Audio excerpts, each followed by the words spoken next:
everyone, and welcome. My name is Dana Allen, and I'm the Director of Programs here at STEM Nola, and I want to welcome you all to STEM Illinois at Home STEM. We are very excited to have you with us today. We're going to be doing lots of fun activities with a focus on solar energy. Dr. Mackey is also very happy and pleased that you all have joined us, and he welcomes you. We also have Mr. Will Patterson here with STEM Illinois, and he wants to give a few words of welcome to our participants. Mr. Patterson. Good afternoon, everybody. This is Dr. Will Patterson from the University of Illinois here at Urbana-Champaign. We, of course, are always so excited to be participating as the Orange and Blue with STEM NOLA through the STEM Illinois initiative.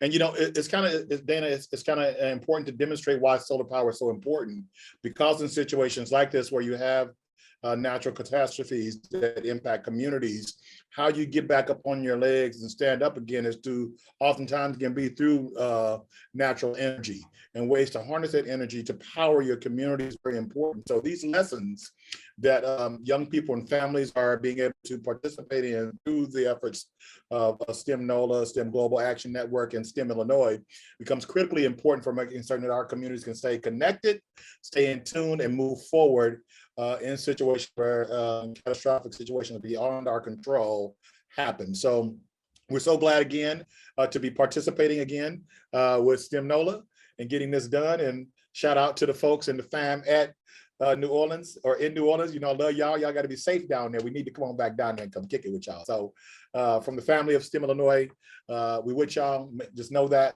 and we look forward to this lesson today. Back to you, Dana. Thank you, Will. Whenever you're ready to come down, come on down. We're happy to have you. Absolutely. And Mr. Will is correct, guys. Solar energy is one of the things that was actually very useful for us during Hurricane Ida. There were people who were able to still power their homes because they had the solar panels on their homes. So to discuss just more about solar power and solar energy, we have a student from the University of Illinois, Javier Ortiz, and he was going to give us a explanation on how some of those things work. Hi, everyone. Thank you for having me today. My name is Javier. I received my bachelor's in landscape architecture at the University of Illinois. I'm currently in New York, studying at the Columbia University in the Graduate School of Architecture, Planning and Preservation, where I'm working on my MSAUD. And today I'll talk about a project I recently worked on where solar power was a critical element, especially tying to today's events. It was part of the Illinois Solar Decathlon, and it was also a design competition. So I'll share my screen and share the presentation. So today, as mentioned, I'll talk about the Illinois Solar Decathlon Build Team's project. So to start, what is solar power? Solar power is energy from the sun that is converted into thermoelectrical energy. So this is renewable energy that we're able to use, and it's a sustainable use as well. And a brief overview of how this was implemented with the ISD, the Illinois Solar Decathlon project. It was brought in through building a modular house, which revolves around the concepts of sustainability, adaptability, and affordability. And through this project, we implemented solar power. So just to give a brief overview of how this project started, this is where the site was. This is located in Champaign, Illinois. It was a vacant space, big open land. They had the opportunity where we wanted to build a house that is adaptable, sustainable, but also has solar power. These are a few images that give the perception of where it is, the alley, the site itself, and also the side street. And just jumping to where it was, this house has some canopy as well, but in the next slide, I'll explain some of the elements that go into the house. So as mentioned, these solar panels are attached at the top of the roof, and these are 24 mission solar photovoltaic solar panels. And what these panels do, they are able to charge power. So imagine the battery being charged for a long time, but instead there's a lot of energy being produced that's charging this box. And this box is able to power that house for a long time. And sometimes if you're walking down the street or look out the window, you might see these power lines through the streets. And instead of having those power lines or power poles, the house can rely on this power brick. And especially nowadays with Hurricane Ida, when power goes down, the house can rely on the battery box. So yeah, as mentioned, how powerful and critical this solar power this solar power element in this house was. It was really important for that house because it relied on sustainability and other critical elements for the house. And this is an image of how the top of the house view was. And as mentioned before, solar panels was the critical element in our project too. Yeah, I welcome any comments or question afterwards.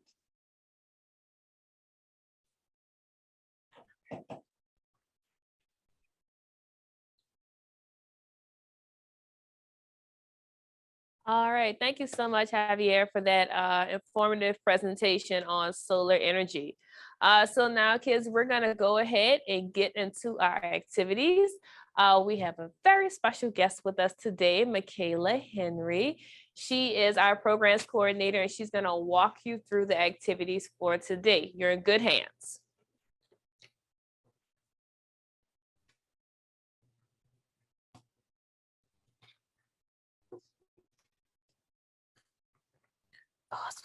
Oh, so before I go ahead and get started in introducing myself, let me go ahead and give a special shout out to Ashley Leach from our last week. All right, thank you so much, Ashley from Homefield.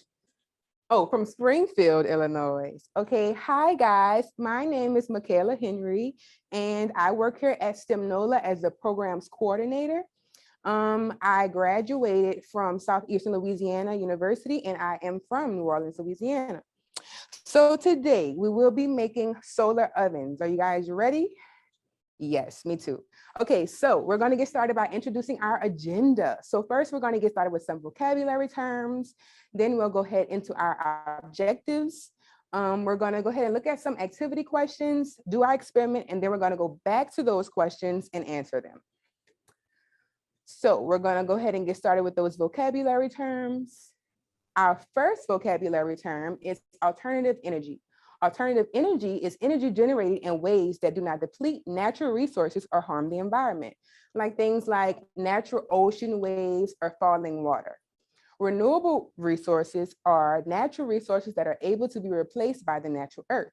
So things like solar power is a renewable resource because it constantly can be replenished by the earth.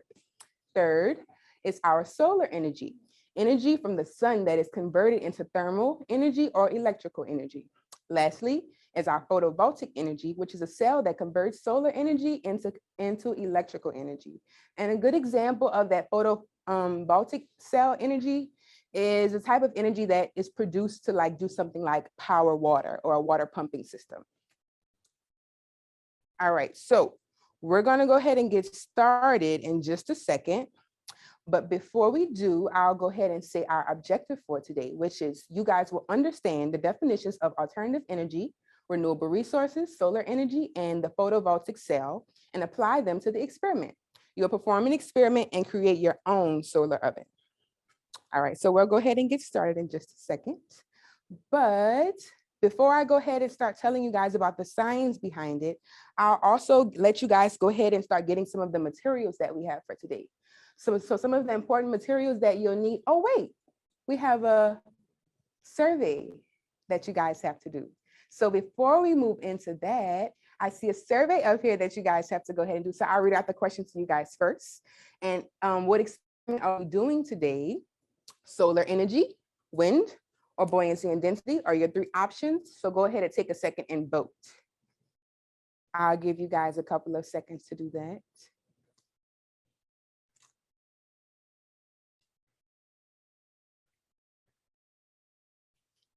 All right, we'll go ahead and roll right over into the science behind it while you guys grab your materials. So some important materials that you'll need for today is a box of some sort, something kind of flat, so that you can have a nice open area for the sun to beam in and warm up your s'more. So make sure you get yourself a box. You want, of course, your s'more ingredients, like your marshmallows, your graham crackers, your chocolate, and a plate. But you don't need a plate if you like it messy. You can just use your black construction paper. You'll also need foil, some plastic sheets, tape, direct sunlight, a box cutter if your box needs a hole, unless you're using something like a shoe box, then you can kind of use the top of the box. And lastly, you need a permanent marker or glue, or tape will be just fine. So the heat from the sun is trapped inside of your pizza box or your s'more box, and it starts to get very hot. Unlike ovens like this are called collector boxes because they collect the sunlight inside. As it sits out in the sun, the oven eventually heats up enough to cook your s'more. Rays of light are coming to the earth at an angle, and the foil reflects the rays and bounces directly into the opening of the box. Once it has gone through the plastic wrap, it heats up the air that is trapped inside. The black paper absorbs the heat at the bottom of the oven, and the newspaper makes sure that the heat ray stays where it is. Instead of escaping out the sides of the oven, your solar oven will reach about 200 degrees on a sunny day, and it will no longer take things to heat up in a conventional oven. So instead of using your normal oven, you can sometimes go ahead and pull out your solar oven. All right, so we're gonna go ahead and get started. I'm hoping that you guys went and grabbed all of your fun materials. So the first thing that we're going to do once we have our box is, mine's already has a pre-cut hole in it, but you guys will get something parent safe or get some help to cut out a nice big hole in the top of the box. But make sure that you leave an area at the top of the box that still connects it, because you want to create a flap, right? So once you've used your box cutter and safely cut your hole into your box, you're going to open up the flap of your box, and we're going to go ahead and start putting the things inside. So first, we're going to lay our black construction paper on the bottom of the box. And like our science behind it told us, the heat of this black construction paper will absorb into the box and help trap some of that heat and cook your s'more.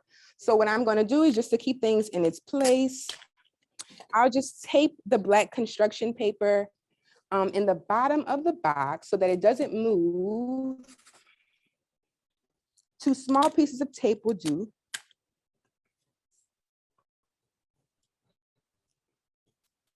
So that it's nice and secure. Next, we are going to create our reflective side of our box. So we're going to take our foil, and if you have a whole sheet, just cut it down to size. We're going to take our foil and just cover the top flap that we cut out of our box. We're going to tape our foil right in the inside. So we don't want it on top of the box. We want it in the inside so that the sun can bounce from the foil onto the black paper. So just like we did with the black paper, I'm going to take a little piece of tape just to keep it in place so that everything is set. We'll just put some small pieces of tape along the sides. And this can be used with packaging tape or masking tape or whatever kind of tape that you've got. No particular kind of tape.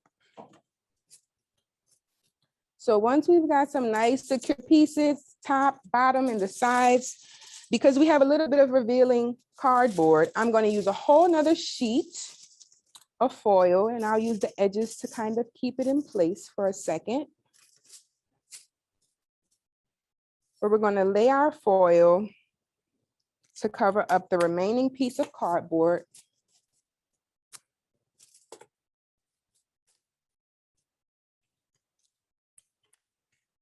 Just like this, guys. Not too hard. I hope it was simple.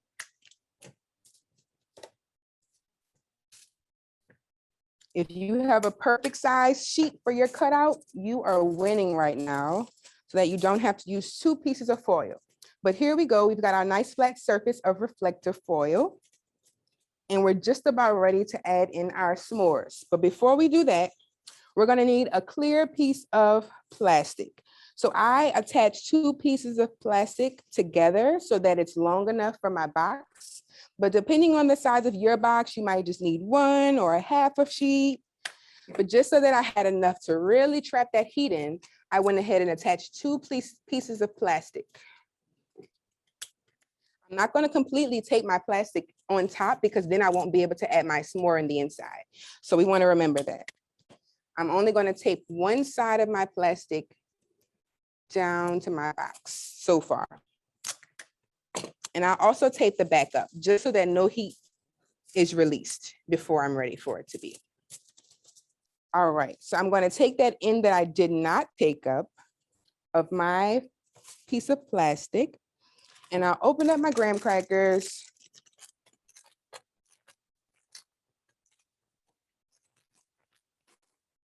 The best part of s'mores, if you ask me. My first one broke, and that happened. So I'm not going to use the broken one. I'm going to use the second one up so that I have a whole cracker. I'm just going to break my cracker in half and put it on my plate that I already have and sit my plate into the box to start. So before I put on the top part of my graham cracker, I'll go ahead and pull out my marshmallow. So I've got the really, really big campfire marshmallows. So if you're using the really big ones like me, you want to make sure that you have a really nice hot environment to cook this thick marshmallow down. So I also have these small pieces of chocolate. So you can use any type of chocolate that you like. You might like white chocolate or caramel chocolate. It's up to you. So I'm going to put my chocolate underneath the bottom of my s'more so that the marshmallow, once it melts, can cover my entire chocolate. So some people like to stand it up because it just makes it a little bit more sturdy. So I think I'm going to go with that idea. So I'll top off my s'more with the top part of the cracker. So now I have a little s'more sandwich, and I'll cover it up nice and safe underneath my plastic. Let's go ahead and close up these marshmallows. Keep them for another time. So I'm going to seal off any open parts that I see of my plastic so that I know that the heat is nice and trapped in.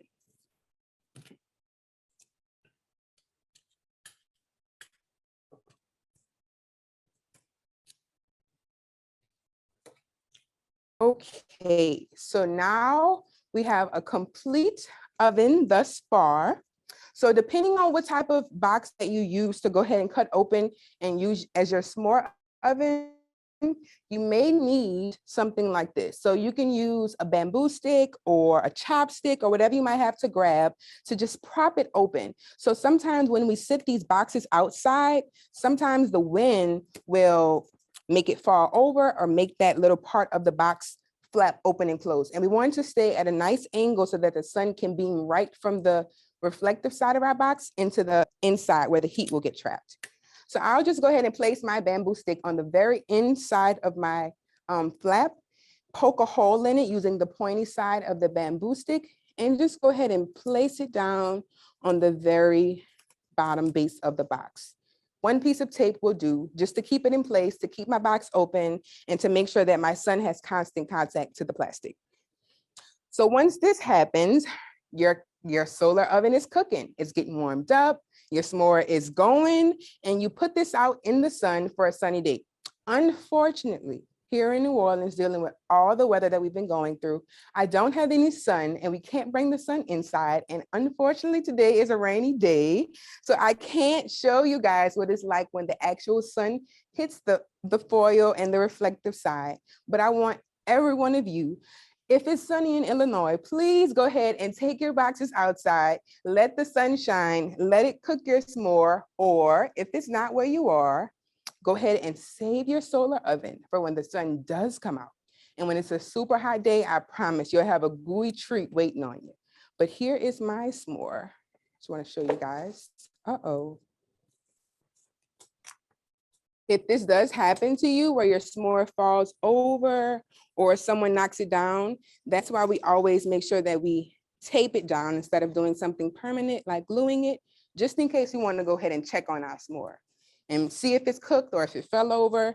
or any other kind of technical difficulties. And I can just flap that back down and we're cooking. Does anybody have any questions so far? How's everyone's s'mores looking? We're looking good. All right, so if our questions can pop back up on the screen so that we can review those questions that we looked at earlier. All right, so our questions of the day. Does darker or lighter colors absorb heat? Question number 1. Lighter is your answer choice, darker is your answer choice, or neither? So go ahead and take a vote, guys. What do you guys think?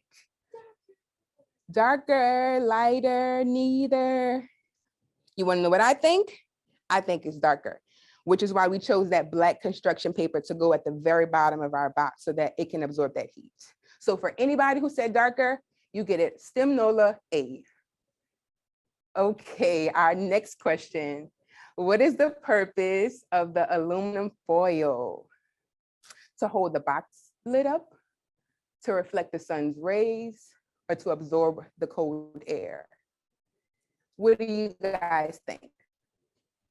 To hold the box top up, to absorb the sun, to reflect the sun's rays, or to absorb the cold air?